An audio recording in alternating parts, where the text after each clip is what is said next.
Good evening, everyone.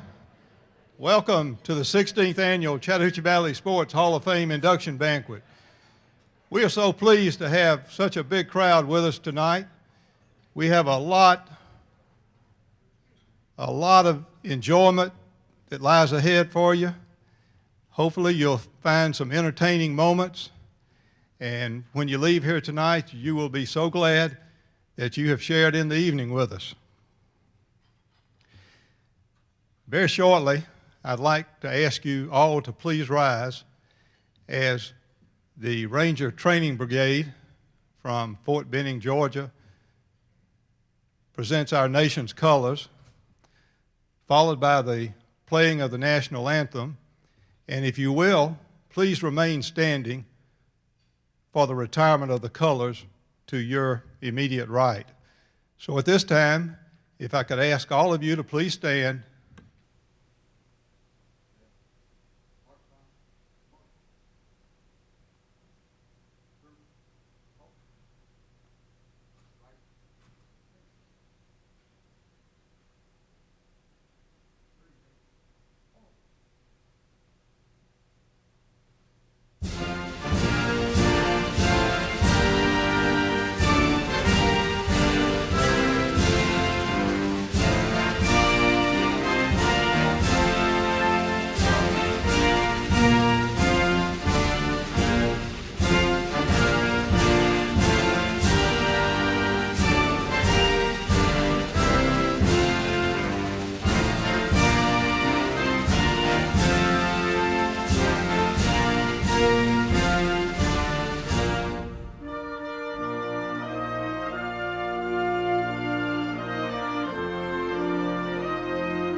Now it's a great pleasure for the Chattahoochee Valley Sports Hall of Fame to introduce to you the class of 2011.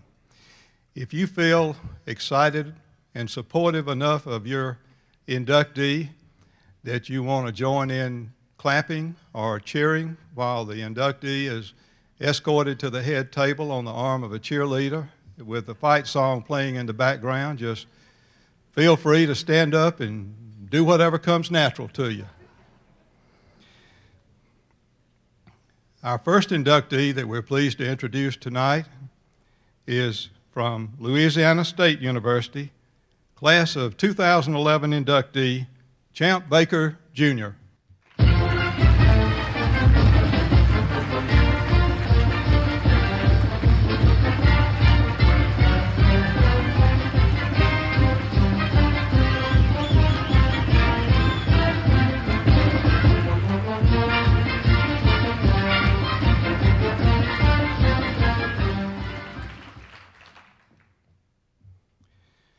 From Central High School, Columbus State University, and Huntington College, class of 2011 inductee, Wendell Barr.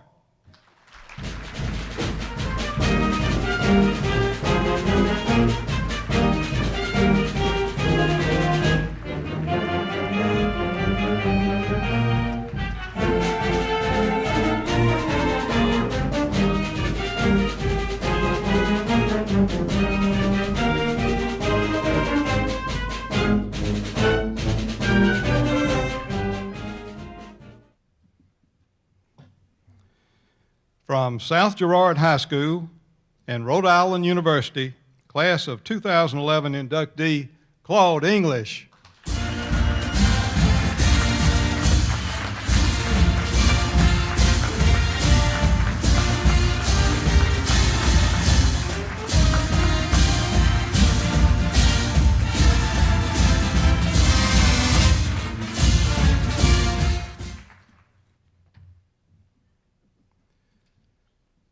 From Jordan High School and the University of South Carolina, class of 2011 inductee, Joe Harrell.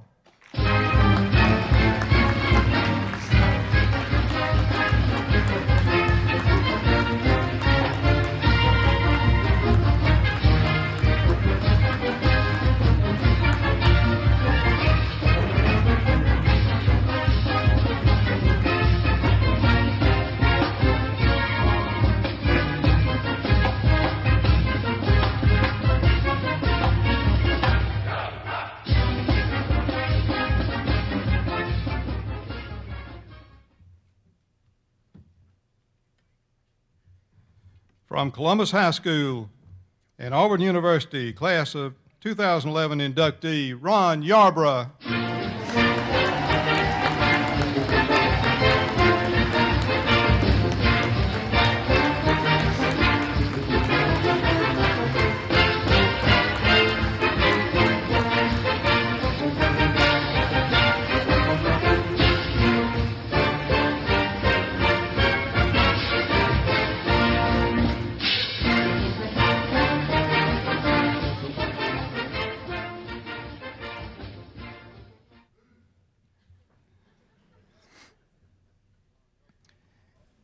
If you'll kindly refer to the program that's on the table before you, you'll note that we'll shortly begin with our invocation, followed by dinner, and then the introduction of various dignitaries and notables in our audience, and then, of course, the highlight of the evening, the induction of the class of 2011. At this time, it's my pleasure to introduce to you the pastor of First Baptist Church here in Columbus, Dr. Jimmy Elder, for our invocation. Dr. Elder, if you'll please come forward.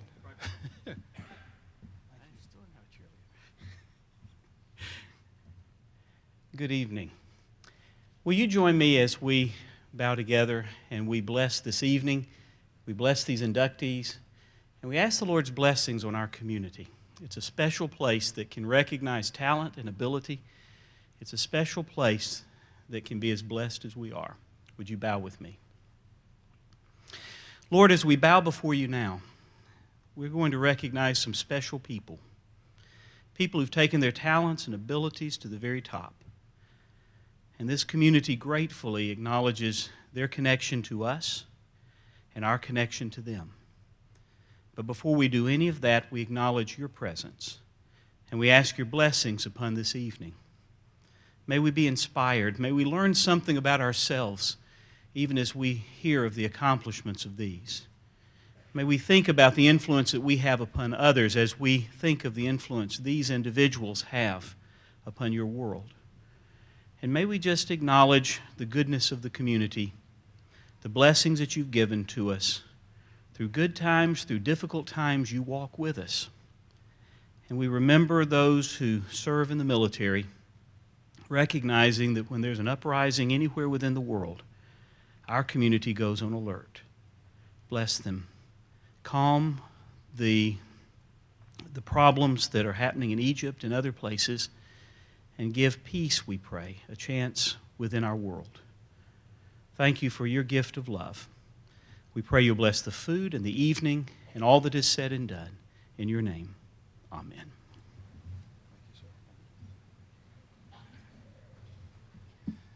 Ladies and gentlemen, we'll pause for about 20 to 25 minutes for the enjoyment of dinner, and we'll reconvene at something like 5 of 8. So enjoy dinner, everyone.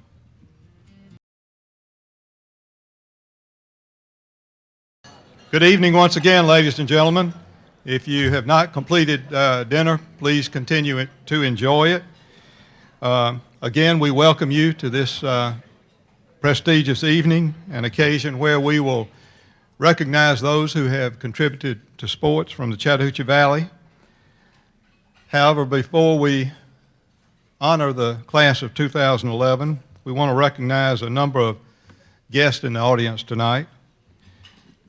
First of all, I'd like to express our appreciation to the Ledger-Enquirer newspaper, Kevin Price, sports editor, as well as writers Kathy Guerra, Stephanie Pedersen, Andy Bitter, and Chris White for this week's profiles of our inductees. I also like to recognize TV3's Stuart Weber, sports announcer, as well as WTVM's Dave Plata, Channel 9. And a very special thanks to Phil Scoggins and Robbie Ross, who help us put together the videos on our inductees that you'll enjoy tonight. Would you kindly join with me in giving these folks a round of applause?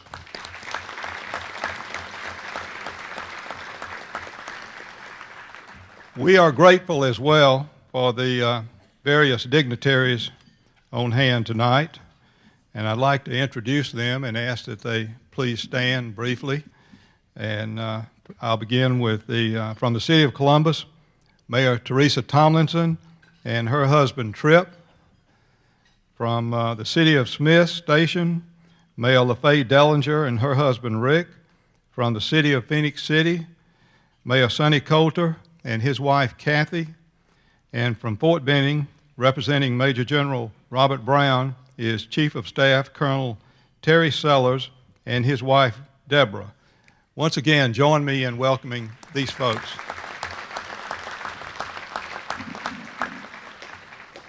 While I'm at that same table, I'd also like to recognize other special guests, and they are Mim Halleck and former Secretary of the Army Bo Calloway at the same table.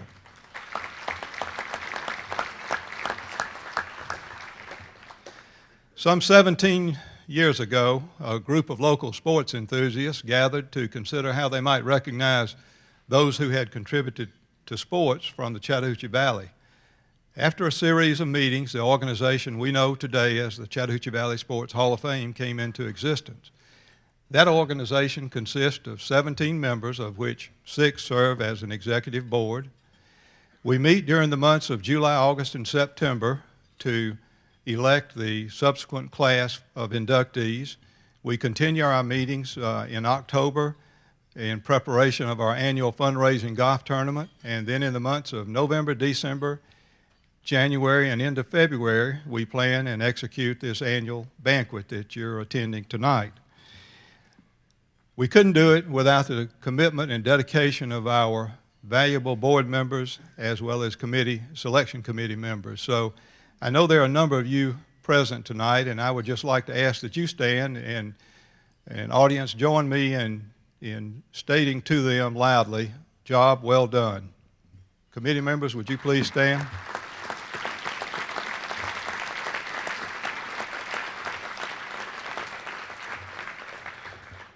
We are always pleased to have past year inductees in support of our annual banquet, and tonight is no exception.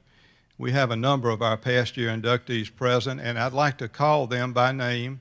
And as I do, would you kindly remain standing until I have called all the names, and then audience will respond to their presence at that point in time. I'll begin with the class of 1996, Larry Mize. From the class of 1997, Cecil Darby.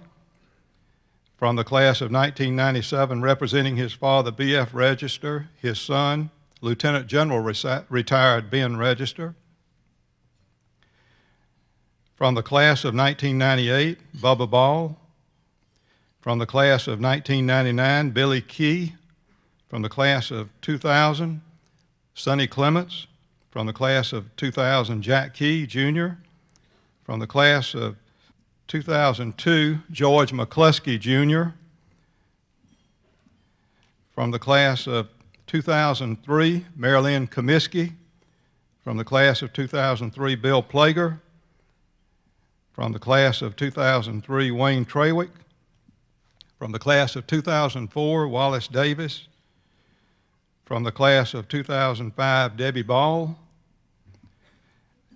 From the, I believe James Redd is here from the class of 2005 as well, although I haven't seen James tonight. I think he was going to be here. From the class of 2006, Ed Adams. From the class of 2006, Chuck Hurston. From the class of 2007, Aaron Cohn. From the class of 2007, Doug Key. From the class of 2008, James Patrick. From the class of 2009, Larry Gaither. And from the class of 2010, Greg Camp. Have I missed anyone that is present? I certainly hope I didn't. If not, welcome all past year inductees. Thank you for being with us.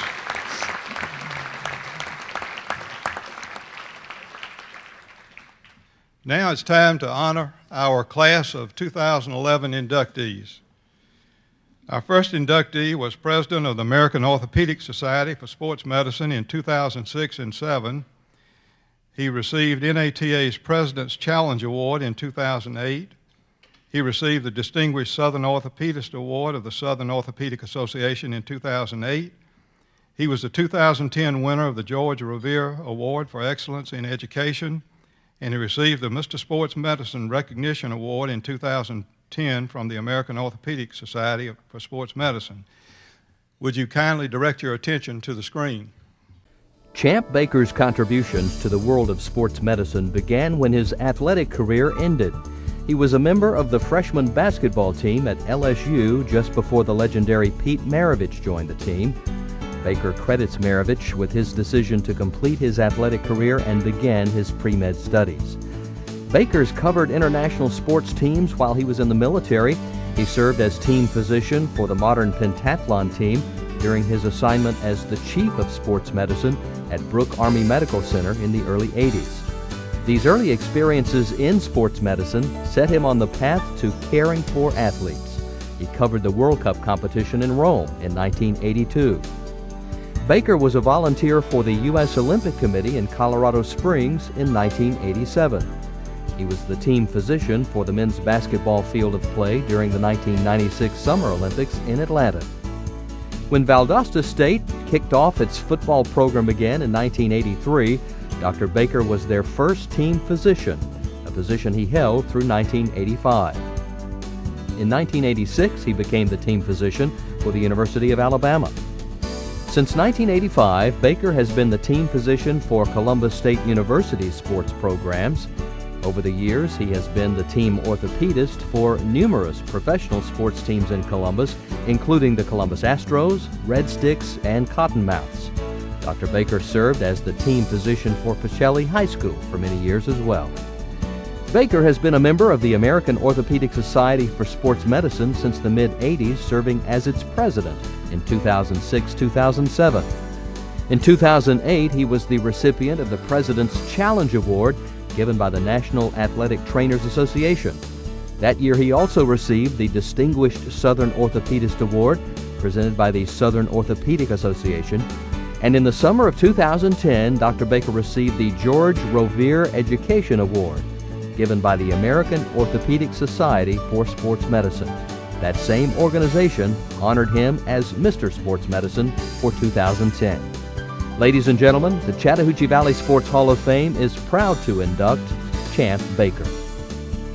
Ladies and gentlemen, class of 2011 Hall of Famer, Champ Baker, Jr.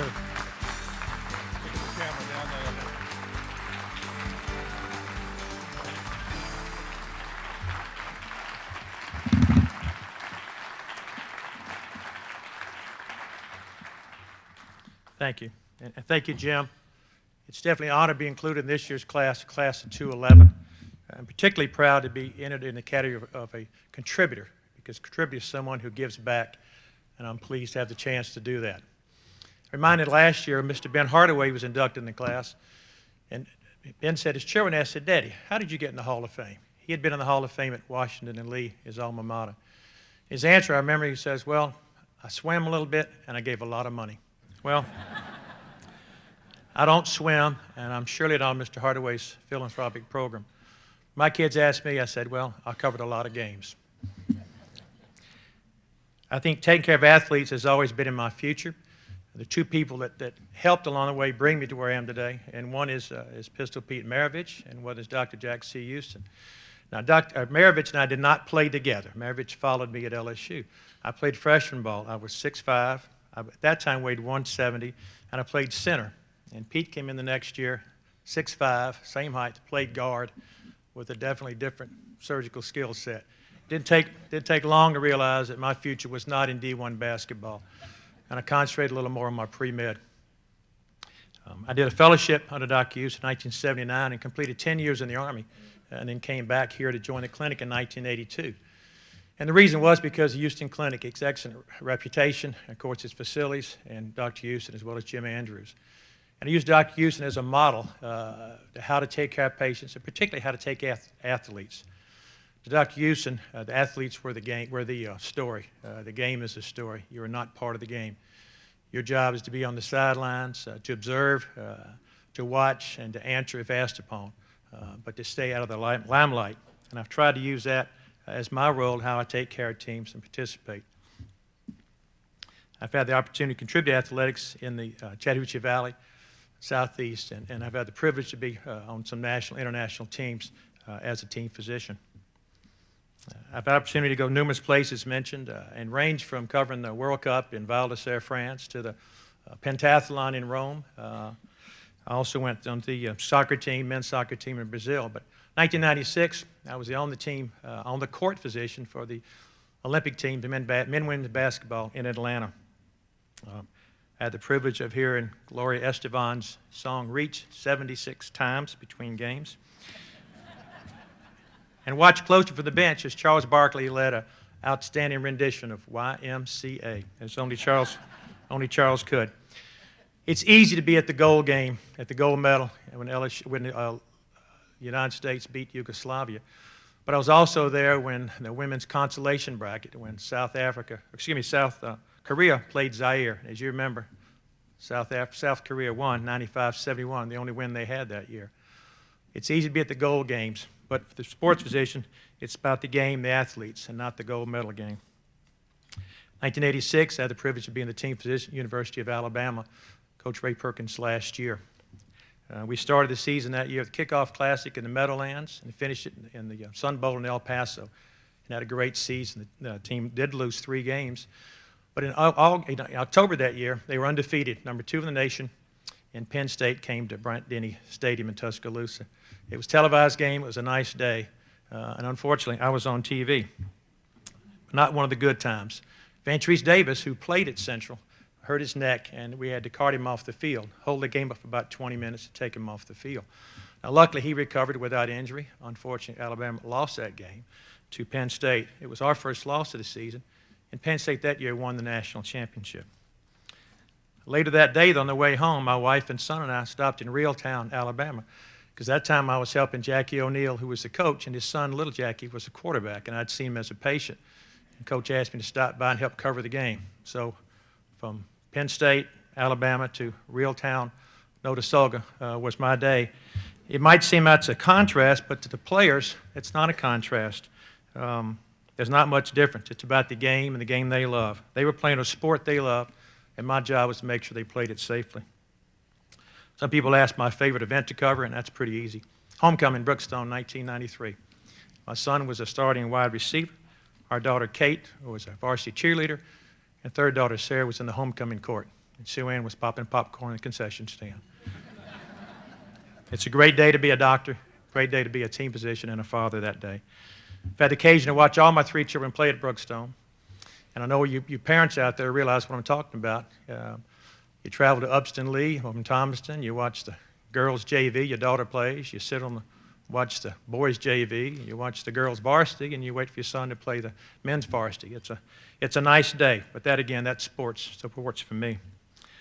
I got my interest in medicine from my mother, who was a nurse, but my interest in sports medicine, I think, came because of orthopedics, and as well as my interest in sports, having played in high school and, of course, very briefly in college. My decision to come back to Columbus was based, obviously, on the Houston Clinic and Dr. Houston, as well as Jim Andrews.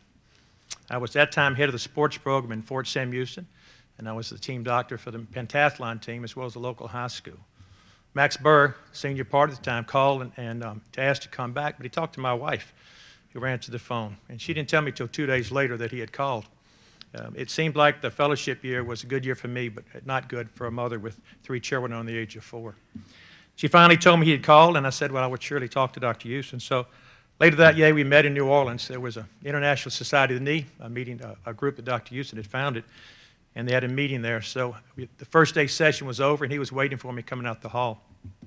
Asked me, want to get a bite to eat, and I said, yes, sir. So we went to get oysters at Felix's. And if you know anything about New Orleans and oyster, it's quite a treat. So walking down the street, I said, Dr. Houston, what do you want me to do? And as only he could say, he said, boy, I want you to come to Columbus. So after a dozen oysters, some seafood gumbo, and a po' boy, we shook hands, and 6 months later, family arrived in Columbus.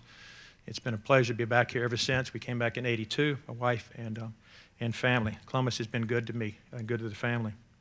People ask what sports medicine is about, and I can only relate what a member of this Hall of Fame in 2002, George McCluskey. George and I used to go around the countryside southeast to these sports meetings that were set up for parents and for coaches. And we were down in Vidalia, and there wasn't much of an audience that day. I said, George, we might have to cancel this thing. There's hardly anybody here. George's answer said, as long as you got a mom and a boy, you got sports medicine. And I think that's right, the triangle of the physician, the parent, and the patient. All together are what I do or try to do in treating athletes and treating patients. And I've tried to keep that admonition from George ever since. When I covered basketball at the Olympics, Ray Bonner played for the Australian team. Ray had also played at LSU under Dale Brown, so I was talking to him before the game, and I said, well, I played at LSU. He said, oh, when did you play? And I said, all of a sudden it's not quite as important because I'd played 3 years before he was born. So. But that's the advantage of a contributor. I've been able to stay involved in sports because of my team position, not as an athlete. I appreciate my family, my friends, my partners, and my staff, some of which have been with me since we started coming here tonight. My wife, Sue Ann's been on many a road trip with me and stayed in many a empty and cold stadium to watch a game. My son, Champ III, covered high school games with me when we started. He was at Valdosta when they won their first game back in '93. I now get to cover games with him. He's a team physician for Central, and I get to sit on the sidelines and eat popcorn and watch him cover. Kurt Jacobson, who's with us now, Kurt's taken over and taken care of Valdosta for 25 years since time. He's won 2 national championships, so the clinic's been involved still with that program. Locally, I've had the privilege of being team physician for Columbus State University over 25 years, back when it was Columbus College. I took care of the Budcats, the Med Sticks, back when they were the Astros. And, of course, Cottonmouth's when they started. And, of course, Fred Flannery takes that now. It's been a labor of love for all these years. A wise man once told me that the speaker has to do 3 things. He stands up tall to be seen, he speaks loudly to be heard, and he sits down quickly to be appreciated. Well, I want to be appreciated. Sports medicine and athletics have been my passion for over 30 years. I still like oysters, but I enjoy what I do. It's been a pleasure to receive this award tonight. I thank the Hall of Fame, and I thank you.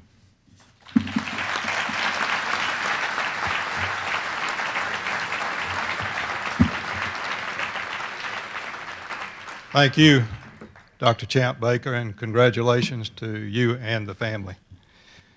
Our next inductee was the first All-American at Columbus College.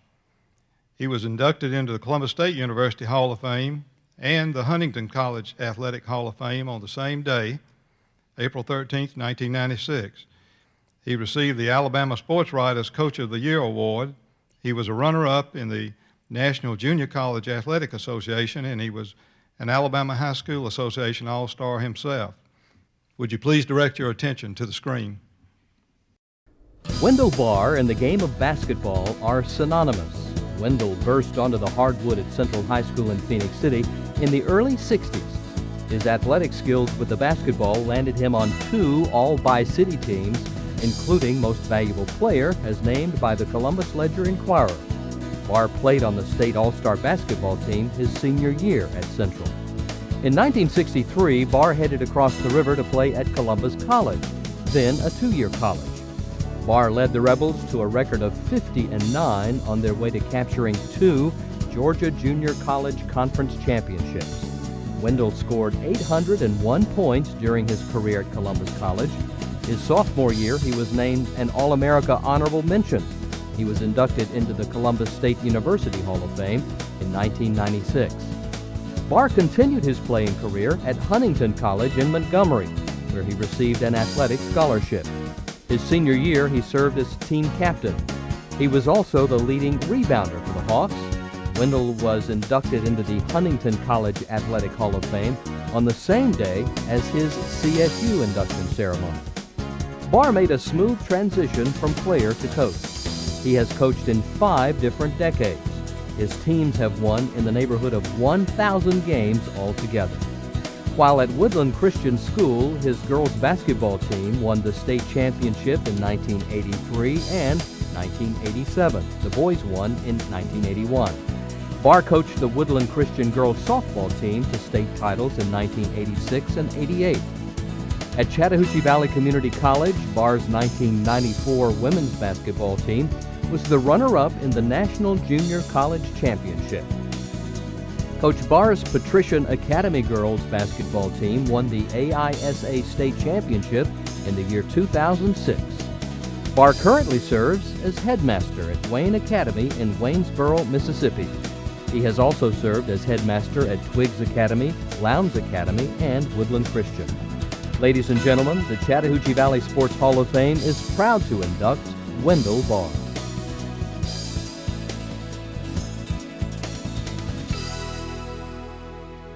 Ladies and gentlemen, class of 2011 Hall of Famer Wendell Barr. Take a look at the camera man.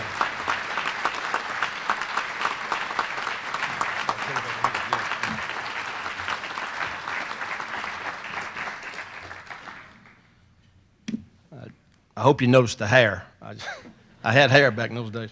I'd like to thank Jim and the committee for this outstanding affair.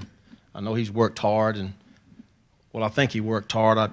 Every time I called him, he was on a 3-day golfing trip. I think his wife works hard, but they've done a good job, and it's been really impressive. I'd like to thank my wife and friends for being here. My wife sacrificed for me to live my basketball fantasy for years. Talking with, honored to be a part of these nominees too. It's a great group. It's a good time for the '60s. So good time for the '60s. Talking with Ron Yarbrough, was talking about how it used to be in the Bi-City, and the crowds and the atmosphere, and it was a great time to be a part of that. And of course, he told me that he watched me play quite a bit at Columbus High, but he never went into Phoenix City to watch a game, but he watched a lot of games at Columbus High. Claude English. We came from different cultures, different worlds, different part of town. There's I reckon there's a boundary there, invisible boundary there from one part of town to the other.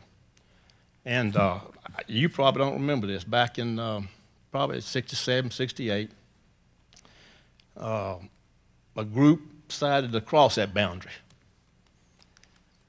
I don't know if you remember that or not, but I was working in I just graduated and didn't have a job, and Gene Oswald gave me a job in the recreation department. And one day he said, I think Central went like 0-25 the year before or something. He said, we need to get somebody to teach these white guys how to play basketball. So I opened the gym, nobody showed up. 2 or 3 days, nobody showed up. So one day I was locked up and I was going to the house, and these 12 or 13 black kids were coming down the road. And I called Coach Oswald and I said, Coach, we got some guys here wanting to play basketball. What you want me to do? He said, open up the gym. So he gave a black and white guy a chance to play one-on-one all summer. And I think we found a common ground in basketball. It impacted our lives, the rest of our lives. I also played football. 10th grade year, sophomore year at spring training, I was a backup quarterback, and I just stood on the sideline. My coach, one of the coaches walked through and said, "I know you're getting bored over here. You want to play a little defense?" I said, "Yeah, let me get out there and play defense." So they put me at linebacker, and I don't know if you remember David Ray. I think he's in this in the hall. And after breaking down to make that tackle and put that face guard in his chest, and next thing I knew, I was laying flat on my back, looking up at the sky, and cleat marks up and down my chest. David went on to play at Alabama and with the Rams. I decided that basketball looked better and better. So I decided to, broke my daddy's heart, but I decided to concentrate on baseball and basketball. Billy Polk called me, a friend of mine, played basketball with me, called me when he read in the paper where I had been nominated to the Hall of Fame. He called me up. And of course, he will remind me again for about, I don't know how many times that I wouldn't be here if he hadn't passed the ball to me. So I've been listening to that for 40 years. But if you play, he can tell you, if you play with people like Bill Denny, Larry Pickering, Jimmy Fuller, people like that, you better get down the floor quickly if you want to get a shot, because they're going to shoot it before you got there. And I love playing with Billy because he was the type guard that throw it to the big guys. There's never been an athlete go through this town as good as he was. That team that I played with him at Columbus College, I think, was two of the most enjoyable years of my life. Like I said, we won, I think, 50-something games there, and it was a great bunch of guys, and it was a good time. I think I was talking with a cheerleader over here earlier from Columbus State. I said there was 3 buildings on campus when I went there. I even helped plant the grass on the work-study program. Coach Clemens was a coach, and it is not a finer coach around. He should have been on a different level. He should have been at Tennessee or Alabama somewhere. My philosophy was based on Coach Clemens, his practice sessions. We covered everything, every offense, every defense, every day.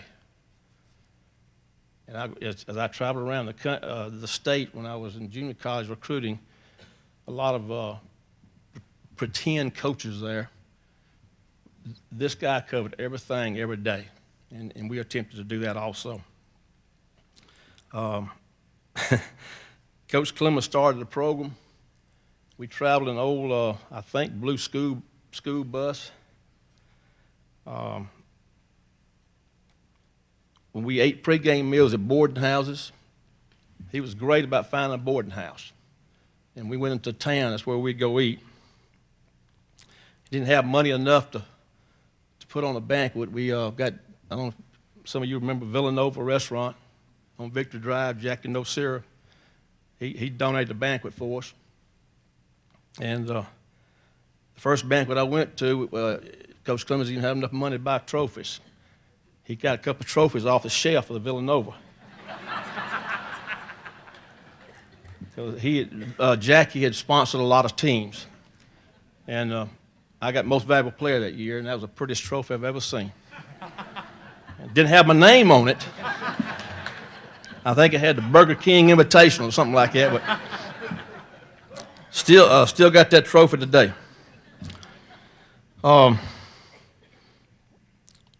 Talking with Billy and some other folks that call, I really don't know how, what I'm doing up here.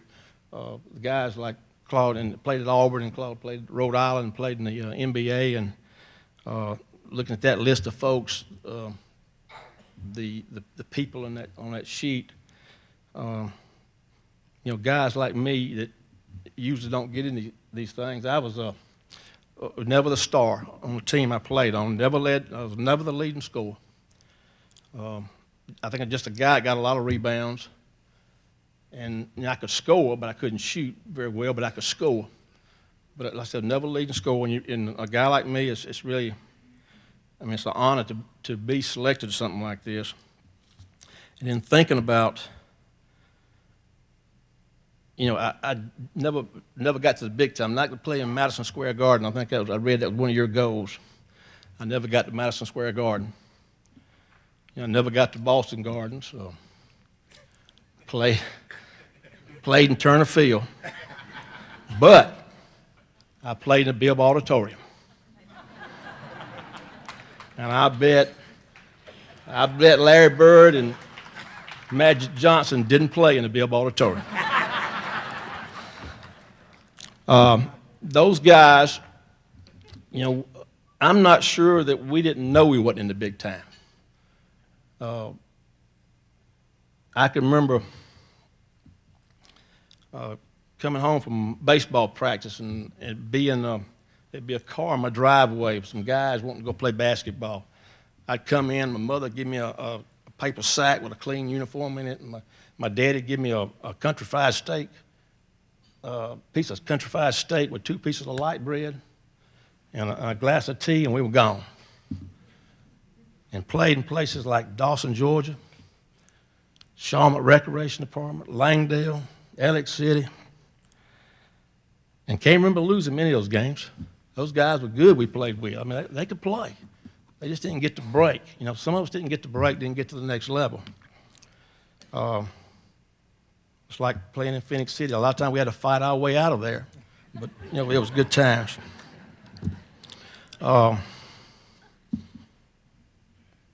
The Bibb City tournament, I think, was one of the highlights. There's some good guys went through there, and we all played in college, and we'd all look forward to the Bibb City tournament after it was over with. People from Alabama and Georgia and Florida come in there, and then the local guys like us who played on the Dave Lane Motors, Bill Neal Fields, and Phoenix City Independence. We usually check their tail, and it was big time to us.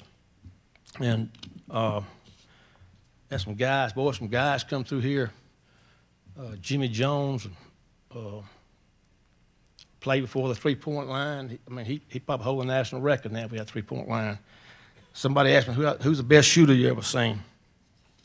Larry Bird or somebody know. Jerry Shipp. I don't know if y'all remember Jerry Shipp. He shot a jump shot in the free throw line.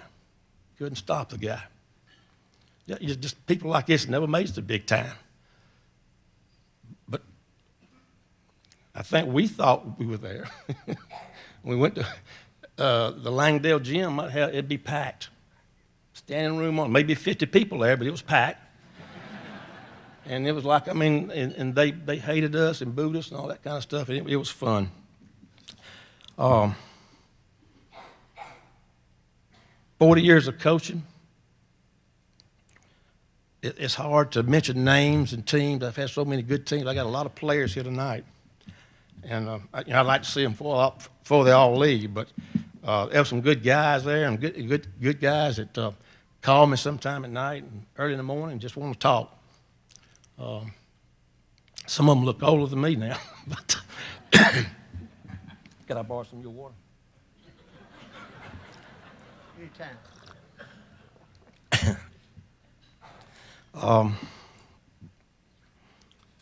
And there again, coaching. Didn't get to the big time. Coaches like me that worked hard, like Doug Key sitting out here, nobody coaches him better than he does. For some reason, didn't get that break to get to the big time. But nobody worked harder. Coaching at Chattahoochee Valley, we get on that bus and drive 3 or 4 hours and coach a game, turn and come back home. It was a fun time. Win a state championship, take you off on, the people take you off on your shoulders and chant your name. That wasn't, Dean Smith didn't have it any better. Bobby Knight didn't have it any better. That was big time to us.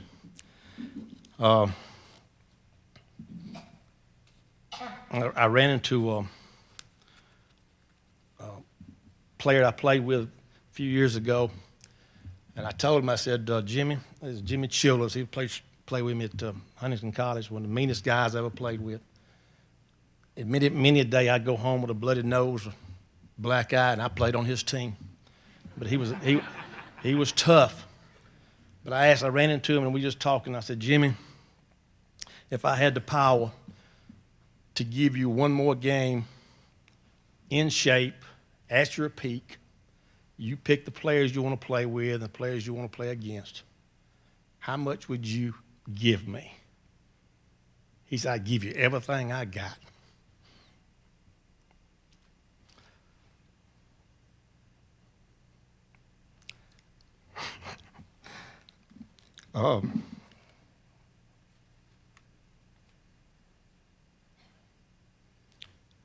One more time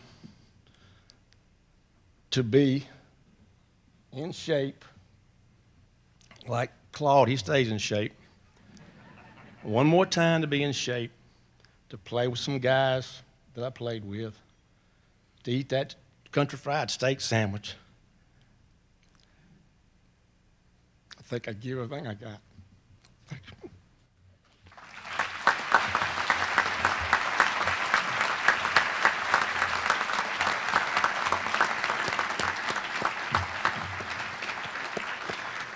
Congratulations, Wendell Barr and the Barr family as well.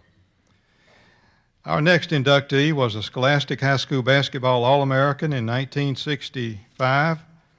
He was drafted by the Portland Trailblazers in 1970.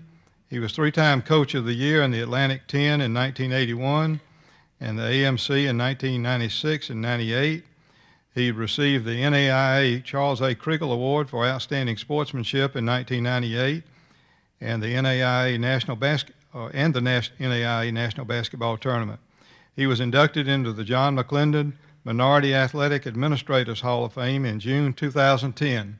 Would you please direct your attention to the screen?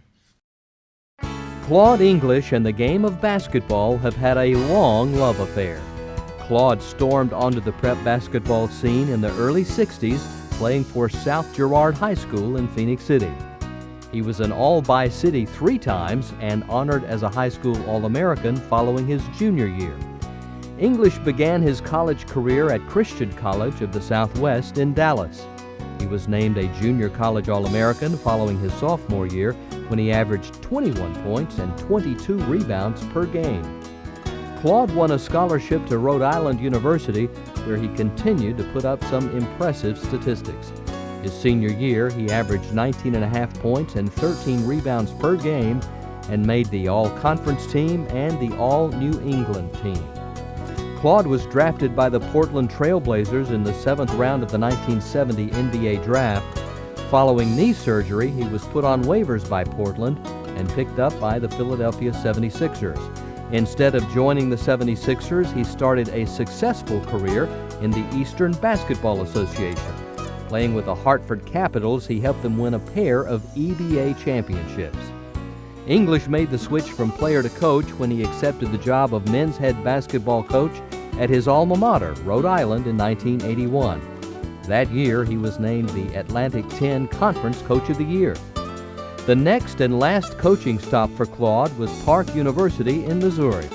He took over the men's basketball program in 1992. His 1997-98 team posted a record of 27-8, the best season in school history. That year, the Pirates reached the NAIA Final Four. In 1996, English also assumed the role of Director of Athletics, a position he's held ever since. In 2010, Claude was inducted into the McClendon Minority Athletics Administrators Hall of Fame. Ladies and gentlemen, tonight, the Chattahoochee Valley Sports Hall of Fame is proud to induct Claude English. Ladies and gentlemen, class of 2011 Hall of Famer, Claude English.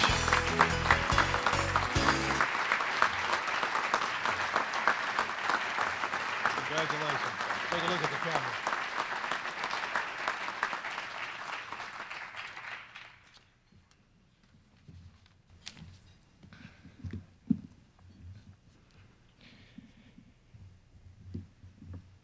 From Frederick Douglass to the Hall of Fame.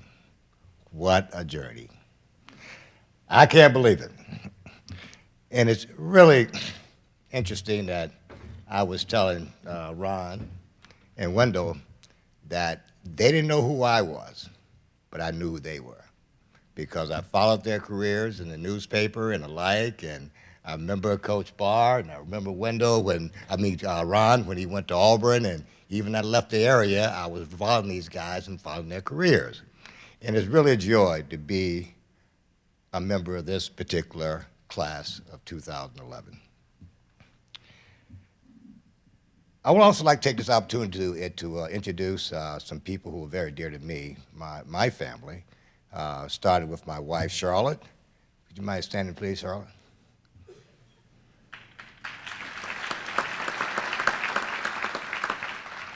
My brother, Melvin Howard, from Atlanta.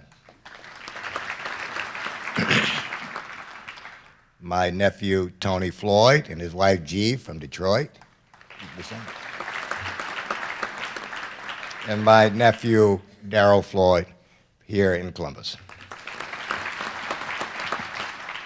And one of the things about when you're around a long time and you play a long time, you have an awful lot of friends that you really need to, quote, acknowledge. And one of those friends, I can't remember when I didn't know this guy, Sylvester Kroll. You mind standing, please?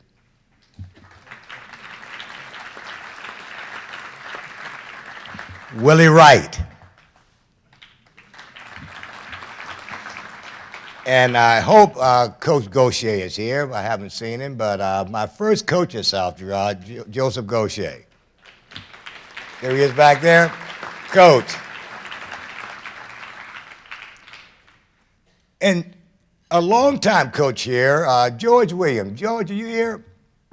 George Williams, please stand up. He had enough trust in me to give me his son for 4 years. His son, Donovan, played for me up at Park University, graduated, was a three-time starter at our Park, and I appreciate that. Thank you.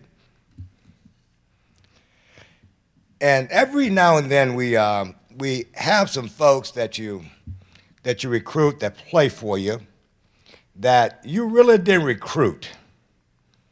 They really recruited you. And I have such a player. In fact, this young man here, Antico Cross. Antico is a young man now that flew in from Chicago. I think he was happy to get here because they had about 28 inches of snow there, so he was happy to get down here in the south and get some warm weather. But Antico, it was my second year at Park, and Antico, I went to see him play, and pretty good player, tough kid, played great defense, the whole thing, and I said, well, let me just see, can I get better? See, can I get a better player? He called me every day for 2 weeks. He recruited me. I had to take this young man. I said, if this young man want to come and play for me that bad, quote, I have to have it. I brought him in, and he was a 2-time starter for me, and the best defensive player in our conference, and that was a great choice. Thank you very much for recruiting me, Antico.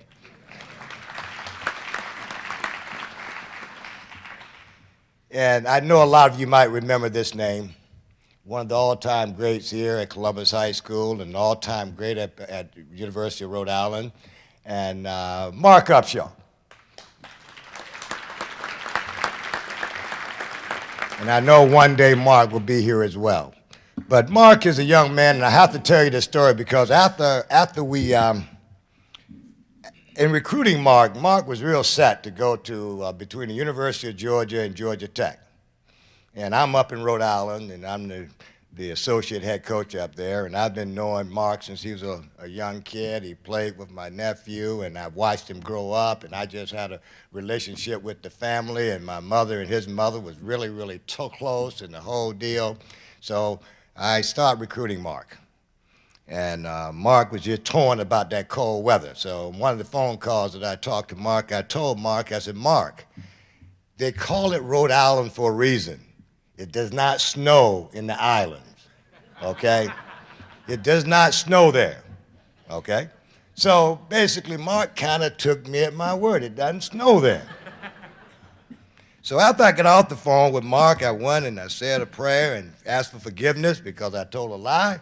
But then I guess it got to be October. Mark came down to the gym, and I think we had our first storm. He said, Coach, I thought you said it didn't snow here. I said, no, Mark, that's just some little flakes. They'll go away soon. 4 years, they didn't go away, and Mark and I still talk about it, but he's one of the greatest players I've ever coached in my coaching career is Mark Upshaw. Thank you very much, Mark, for playing for me. Thank you very much. And I happened to bump into another young man when I came in today, Thurman Butler. Thurman here, Bud is probably one of the greatest players I've ever played against in the Vice City. Great football player, great basketball player, and we had some good times. And after we competed, we were still friends. And I tell you what, he's some kind of player. Thank you, Bud. And one of your honorees, I have to tell you, do we have any lawyers in the house? Any lawyers out there? Any lawyers? Because I don't know whether it's a statute of limitation for child abuse, but I have to tell you this story here. When I was about 8 years old, I used to go and visit my aunt that lived over maybe 2 houses from Coach Davis, Wally Davis. And Wally, I guess, had always had aspirations to be a coach, because I think he used me and all the little kids in the neighborhood as guinea pigs, okay? He would have these bags, these backpacks, and I didn't know no better because I'm looking at Wally. Wally was my role model. I mean, if Wally said run a mile, I run 2 miles. If Wally said jump 10 feet, I jump 20 feet. So whatever Wally told me, I was gonna do. So Coach Davis at the time, and he wasn't coach then, he was just a player in high school. He put this bag of rocks on my back, and we ran about 2 miles. And then some of the younger kids said, no, I'm not gonna run anymore. I looked at Coach, and he said, at that time, they used to call me Boo. Boo, you wanna run another mile? I said, anything you say, Coach, and I ran another mile. So I think it's somewhere along the line, I think I have a case against him because I think there was some child abuse going on there. No question about it. And also, and I'll talk about this gentleman a little later, James Patrick, and his wife Ethel. Thank you very much for being out as well. When I received the call from Jim White, the chairman of the Chattahoochee Valley Hall of Fame, informing me of my induction, I began to reflect back on the people and the events during that period in my life in Phoenix City and Columbus. I was very fortunate to be surrounded by people who really cared about me and provide me with the necessary tools and values to be successful. All that I ever accomplished, all I've accomplished in my life is directly related to my teachers, my coaches, and my teammates at South Girard. As a young college coach in the 70s, I had the opportunity once to go to a coaching clinic, and the great Adolph Rupp was there. And I remember a coach in the back raised his hand and said, Coach Rupp, he said, why are you so successful? And Coach Rupp responded by saying, I have good players, I have good assistants, good preparation, and a good administration. Really simplified it. And that set a tone in my life for what's important as far as organization and how people become successful. As a player, I had good teammates and good coaches. As a coach, I had good players and assistants. As an athletic director, I have good student athletes, I have good coaches, I have a good staff, and I have a good administration. So during my tenure, my 15 tenure as an athletic director at Park University, we've had 81 NAIA All-Americans. We had 171 academic All-Americans. We've had 50 teams to win conference championships. And we've had 30 teams to appear in NAIA postseason play. What I like to think I do is get out of the way and let them do their job. Hire good people, give them what they need to be successful, and support them in any way you possibly can. When I was inducted into the John McClendon Minority Athletic Administrators Hall of Fame last June, I was asked by a reporter, what does this mean to you?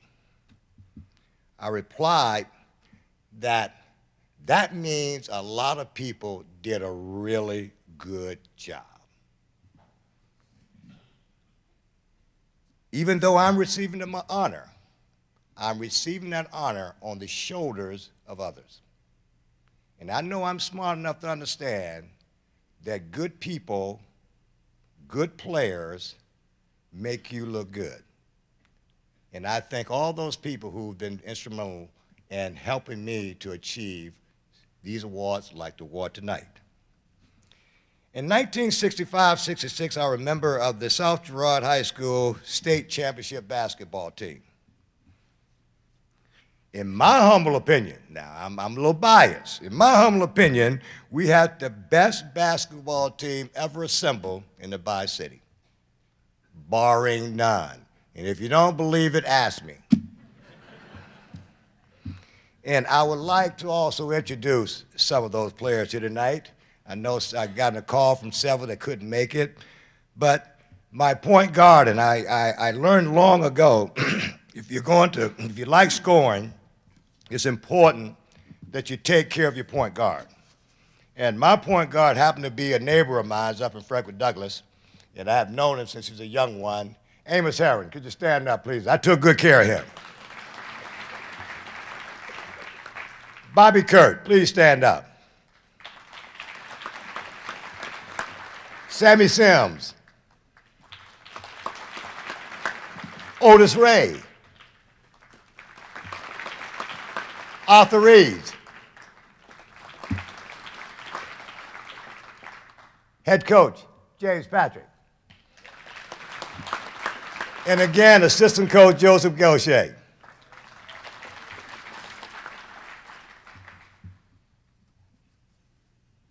I've been blessed.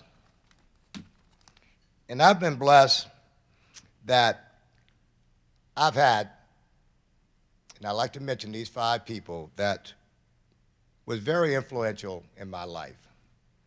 3 of those people are not with us today, but they're with us in spirit, and they'll always be with me in my heart.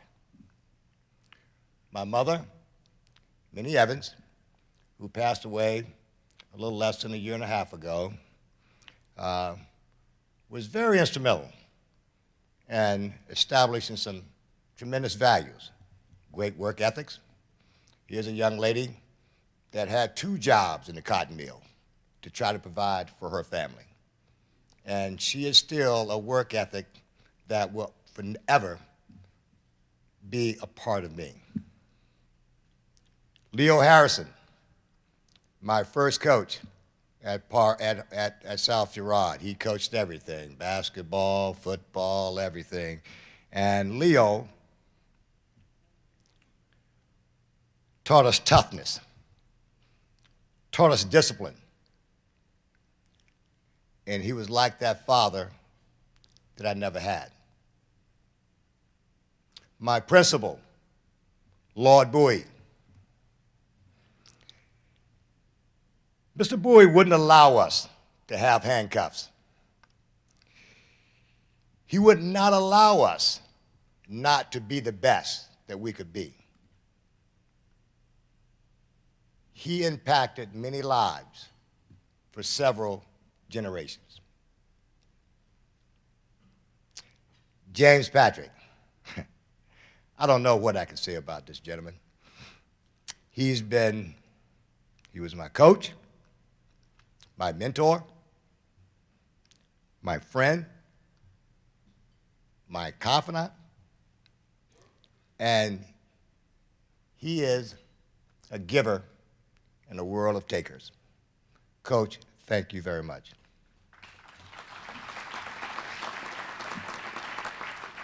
And that fifth person, my wife of 25 years, my partner in life, my confidant, and my best friend. Charlotte, thank you for all your sacrifices. I love you. Thank you. They told me I had 10 minutes. I'm going to sit down now, and I'd like to say one thing. Again, thank you for this induction, and it will be a night that I always will remember. Thank you very much.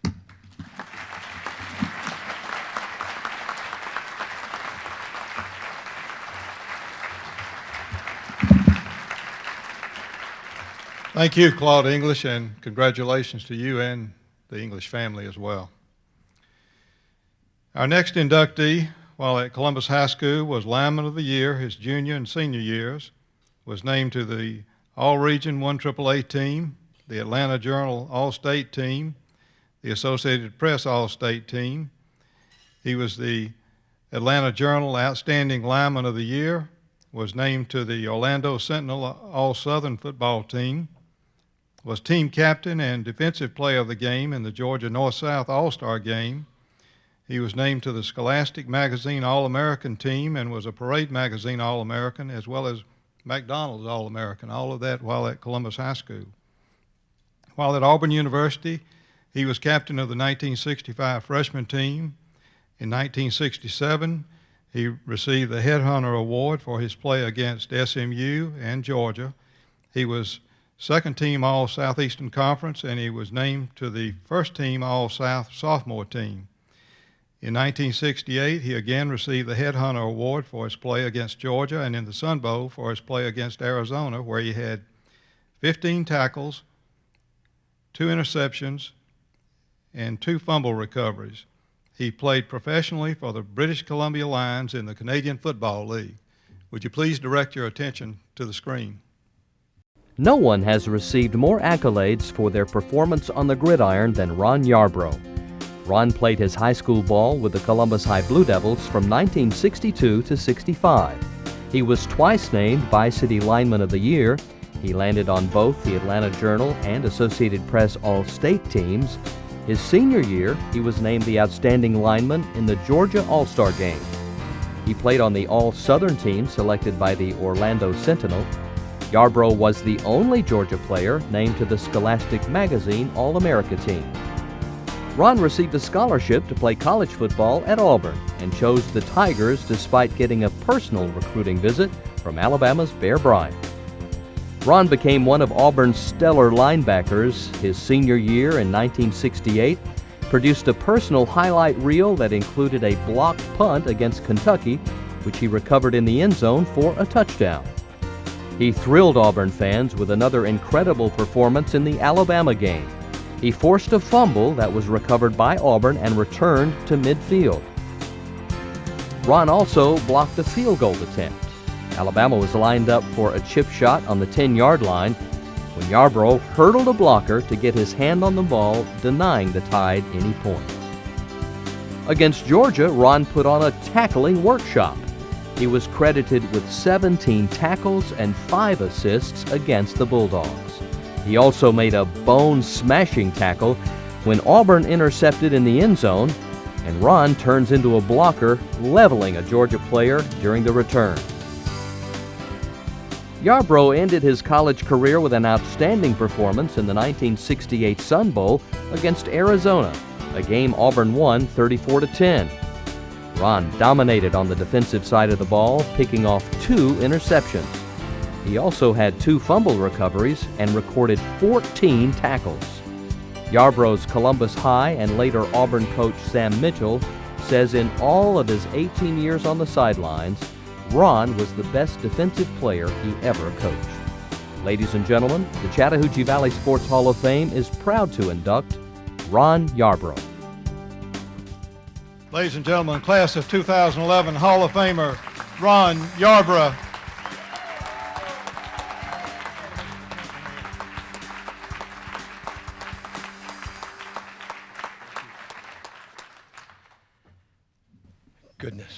Goodness, what an honor. It really is to be here, to be inducted tonight, and be with all of you. Thank you for being here. Gosh, everything started, gosh, it's so fast, everything started. It has to be with your family first. And gosh, mother, yeah, good. But anyway, it starts with your mother first. And my family's been supportive of me all my life, and I just can't thank them enough. I'm speechless, and thank you very much. But gosh, I'm getting. But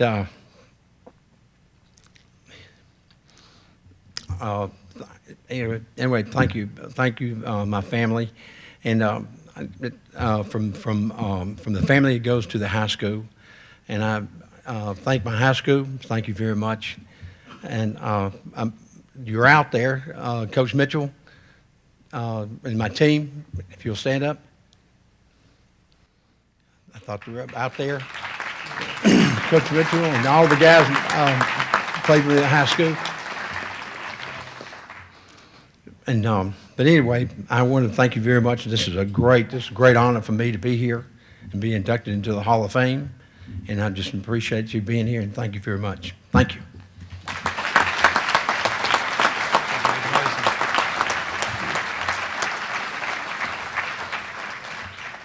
Congratulations, Ron Yarbrough, and the Yarbrough family as well. Our next inductee was selected all by city in football, basketball, and baseball at Jordan High School. He was selected to the G1AA All-State football and basketball team. He was nicknamed the Blonde Bomber by local sports writers. He accounted for most of his football team's points, including a 6-touchdown, 39-point game against Noonan and a 5-touchdown, 32-point game against Baker High School. He was a member of Jordan High School's 1943 state championship team and captain of the 1944 and 45 state runner-up teams. He ranked third in the state in scoring in 1944 and second in the state in 1945. He received 11 Division I scholarship offers in multiple sports, including offers from Georgia, Auburn, Florida, Vanderbilt, Texas A&M, the University of South Carolina, and Georgia Tech. He played professional baseball, signing with the St. Louis Cardinals organization in 1947. Would you please direct your attention to the screen? Joe Edward Harrell was born on March 30th, 1927 in Columbus. As a young child, he developed a passion for sports. Joe enrolled at Jordan High School in 1942, where he was eventually voted most athletic. While at Jordan, he was an honor student and served as a class officer throughout his high school career. It was obvious he was a leader on campus. But it was his extraordinary athletic ability that he became widely known for. Nicknamed the Blonde Bomber by local sports writers, Harrell was one of the most prolific multi-sports athletes, making All-Bi-City in baseball, basketball, and football. In baseball, he was an outstanding infielder and hitter. He played shortstop for the Red Jackets. His exploits on the diamond landed him in many a headline. He was captain of the Jordan baseball team in 1945 and an All-Bi-City selection that same year. Joe was also a phenomenal basketball player. He burst onto the hardwood scene his freshman year at the age of 15, helping to lead Jordan to a state championship. It was a magical season for the 1943 champions as the Columbus community rallied around their success. Under the leadership of legendary coach B.F. Register, the Red Jackets continued to dominate the local basketball scene. Massive crowds spilled onto the hardwood, roaring with excitement, cheering the Jackets to victory. Those who witnessed their games found the noise in the gym to be deafening. Team captain Joe Harrell was the team's leading scorer, landing a spot on the All-Bi-City team as well as the All-State GIAA team. Harrell, a point guard, was third in the state in scoring in 1944 and second in the state in that category in 1945. On the football field, Joe was a true gridiron great, showing once again his versatility as an athlete. The blonde bomber was known as a triple threat offensive weapon, running, passing, and kicking. He ran wild over, around, and through opposing defenses. In a single game against Newnan, he exploded for 6 touchdowns and booted 3 extra points. In a game against Baker, he erupted for 5 touchdowns and kicked a pair of PATs to personally account for 32 points. Playing in front of thousands at Memorial Stadium, the elusive Harrell quickly captured the attention of major colleges throughout the country. He was named an outstanding player by the Monday Morning Quarterback Club and was selected all by city and all state. He received scholarship offers from 11 major colleges, including Georgia, Florida, Vanderbilt, Texas A&M, South Carolina, and Georgia Tech. He decided to attend Tech and play football and basketball, but his college career was to be postponed. Joe was drafted in June of 1945. World War II was ending, and he was assigned to the Army's Special Assignment Operation to play on all-star sports teams to build morale and entertain our troops playing football, basketball, and baseball. He played in front of thousands at Stuttgart Stadium and Frankfurt Stadium in Germany. Joe returned home in 1946 and received a full scholarship to play football for the University of South Carolina. The following year, however, Harrell decided to leave USC when the St. Louis Cardinals offered him a contract to play pro baseball. Joe Harrell has been an avid golfer most of his life. He's made a hole-in-one 5 different times and shot his age or better on numerous occasions. He's well known for his good sportsmanship, modest nature, and keen sense of humor. Joe has given back to our sports community, overseeing youth sports programs, refereeing high school games, and coaching Little League Baseball. He has served on the board of directors of the Junior Chamber of Commerce. He served on the administrative board at St. Luke United Methodist Church and has also served as president of his Sunday school class. Former Jordan teammate and legendary high school radio sports announcer Jimmy Griggs describes Joe this way. Joe Harrell set a level that we all strive for. He was an outstanding student with great character. It is an honor to recommend him for induction, and I'm proud to call him my friend. Ladies and gentlemen, the Chattahoochee Valley Sports Hall of Fame is proud to induct Joe Harrell. Ladies and gentlemen, class of 2011 Hall of Famer, Joe Harrell. Come on, stand up. Take a look at the camera. Can you see the camera?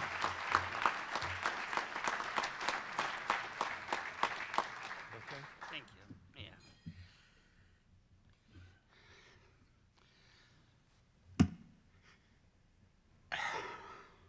What an honor. I really would like to say everything that's in my heart, but words sometimes don't come. I promised myself this wouldn't happen. But when you get to be a little old, you get emotional, and you look out and you see all the people you love. It's tough, but it's such an honor to be here. And with all the great athletes that are here, you just don't know how much I appreciate being a part of it. And I had a speech written, but I don't know what, I can't add anything to it. And it certainly wouldn't impress you.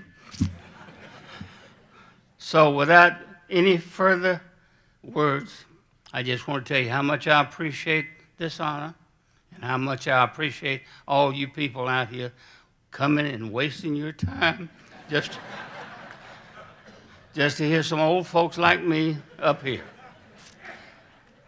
But I want you to know I love you all. I'm looking at a few that I really love. And thank you for being here. And again, I appreciate all this attention.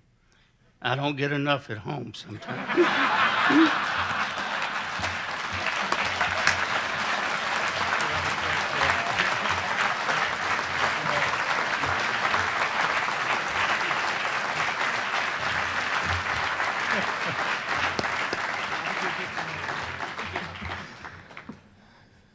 Congratulations, Joe Harrell. Congratulations to the Harrell family. Mr. Harrell, I believe you're going to get some more attention tonight. I believe you got some folks' attention. Ladies and gentlemen, it's been a great evening, and I'd just like to share a thought or two with you in closing. You know, there's at least one graphic measure by which we distinguish the great men and women of the Chattahoochee Valley. We believe it's the Chattahoochee Valley Sports Hall of Fame. While it's physically located in the Columbus Civic Center, perhaps more importantly, it's located in our hearts. Within it are 76 individuals. Tonight, we added 5 more. We received them in large part because they were visionaries of perfection. They acted nobly, they acted with purpose of mind and purpose of body. Whether you take them individually or collectively, you have to agree that they've made a significant impact on our quality of life in the Chattahoochee Valley. Because of that, I would like to ask the class of 2011 to please stand, gentlemen. And audience, before we adjourn, would you give one final round of applause for the class of 2011?